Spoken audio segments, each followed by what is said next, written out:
అంతేకాదు మొన్న జరిగిన గ్రాడ్యుయేట్ ఎన్నికల్లో గౌరవ గ్రాడ్యుయేట్ ఎమ్మెల్సీలు కూడా ఇక్కడే ఉన్నారు. ఆనాడే చెప్పా, ఈవీఎం అయినా బ్యాలెట్ అయినా గెలుపు మనదే. ప్రజలు ప్రజాప్రభుత్వం రావాలని కోరుకున్నారు. ప్రజాప్రభుత్వం ప్రజల కోసం ఈరోజు పనిచేస్తూ పోతుంది. పేదరికం లేని సమాజమే మన లక్ష్యం. చాలని 200 రూపాయల పెన్షన్ 5 సంవత్సరాల్లో 2000 రూపాయలు చేసిన ఘనత తెలుగుదేశం పార్టీ. ఈరోజు అదే పెన్షన్ని 4000 రూపాయలు కూడా చేసిన ఘనత మన పార్టీకి దక్కుతుంది. దీపం పథకం కింద 1 కోటి కుటుంబాలకి మనం ఉచితంగా గ్యాస్ సిలిండర్ ఇచ్చాం. అంతేకాదు వచ్చే 10 రోజుల్లో మెగా డిఎస్సి కూడా నోటిఫికేషన్ మనం ఇస్తున్నాం. అధికారంలోకి వచ్చిన మొదటి 10 నెలల్లో 117 హామీలు పూర్తి స్థాయిలో ఈరోజు మనం అమలు చేసుకున్నాం. ఇంకా మే నెలలోనే తల్లికి వందనం, అన్నదాత సుఖీభావ కూడా మన ప్రభుత్వం అమలు చేయబోతుంది. తెలుగుదేశం పార్టీలో కార్యకర్తలే మా అధినేతలు. ఈ మాట నేను ఊరికే అంటం లేదు. దేశంలో ఏ పార్టీకి తక్కని కార్యకర్తలు ఒక తెలుగుదేశం పార్టీకే సొంతం. మీరు మంచి చేస్తే మెచ్చుకుంటారు, తప్పు చేస్తే నా తోలు కూడా తీస్తారు.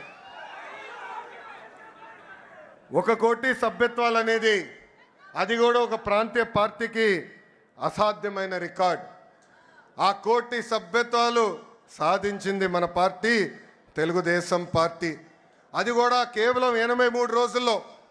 ఆంధ్ర రాష్ట్రం, తెలంగాణ రాష్ట్రం, అదేవిధంగా అండమాన్ నికోబార్లో మన సభ్యత్వాలు చేసుకుంటాం జరిగింది.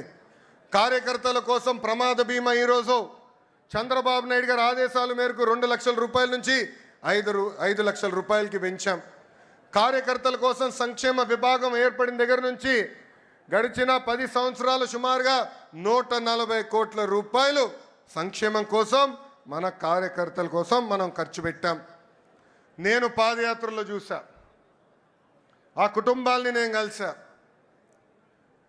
2004లో ఫ్యాక్షన్ దాడిలో ఆనాడు కాంగ్రెస్ పాలకులు మన కార్యకర్తల్ని చంపేస్తే వాళ్ళ పిల్లల్ని సొంత పిల్లలుగా దత్తకు తీసుకుని చదివించిన గొప్ప నాయకుడు మన నాయకుడు చంద్రబాబు నాయుడు గారు. ఆనాడు మీ అందరు తెలుసు, గండిపేటలో ఏకంగా స్కూల్ స్థాపించాం, ఉచితంగా పిల్లల్ని చదివించాం. ఏదో చదువు చెప్పి వదిలేస్తాం కాదు, ఇంటర్ కానీ ఇంజనీరింగ్ కానీ చివరికి వాళ్ళ ఉద్యోగాలు వచ్చే వరకు కూడా వాళ్ళకి అండగా నిలబడింది మన నాయకుడు చంద్రబాబు నాయుడు గారు. భారతదేశ చరిత్రలో ఏ పార్టీలో అది జరగలేదు.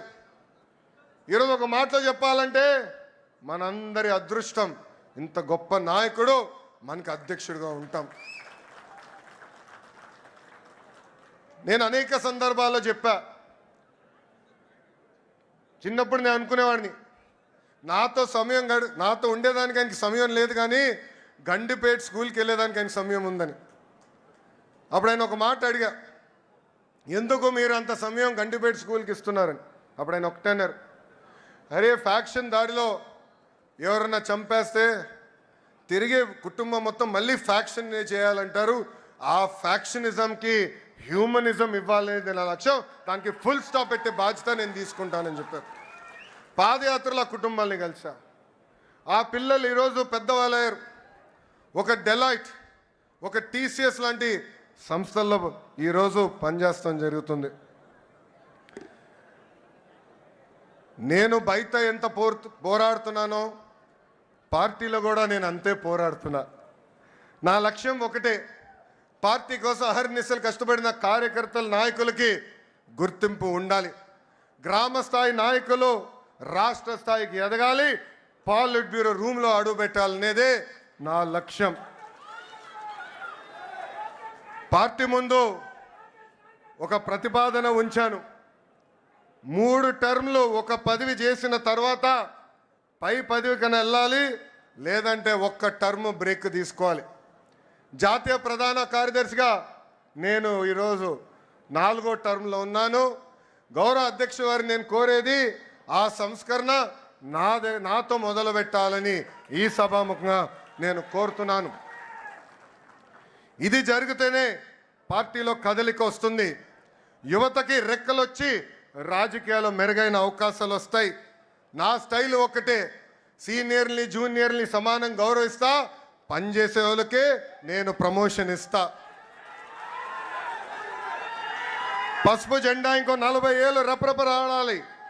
దానికి ఎప్పుడు నిరంతరం పార్టీలో యువరక్తం పారాలి. దానికి అందరి సహకారం ఉండాలి. పెద్దలందరూ కూడా ఈరోజు పాలిట్ బ్యూరో సభ్యులందరూ కూడా యువకుల్ని పెద్ద ఎత్తున ప్రోత్సహిస్తున్నారు. రండి, కదలి రండి, ఒక ప్రపంచనంగా ఆంధ్ర రాష్ట్రాన్ని ముందలు తీసుకెళ్దామని ఆంధ్ర రాష్ట్ర ప్రజలు కూడా పిలిపిస్తూ, నేను ఎక్కడికి వెళ్ళినా రెడ్ బుక్ గురించి డిస్కషన్. నేను అనుకుంటున్నా రెడ్ బుక్ గురించి మాట్లాడాల్సిన అవసరం లే. ఎందుకంటే రెడ్ బుక్ చెప్పగానే కొంతమంది గుండుపోటు వస్తుంది.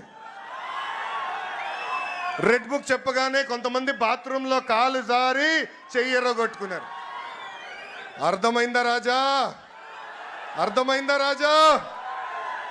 అధికారంలో ఉన్నామని గర్వం వద్దు, ఈగోలు వద్దు.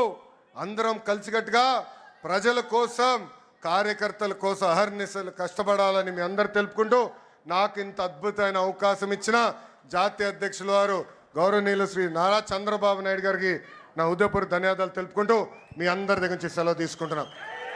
జోహర్ అన్న ఎన్టీఆర్, జోహర్ అన్న ఎన్టీఆర్.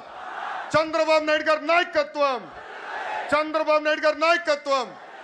జై హింద్, జై హింద్. అందరికీ నమస్కారం.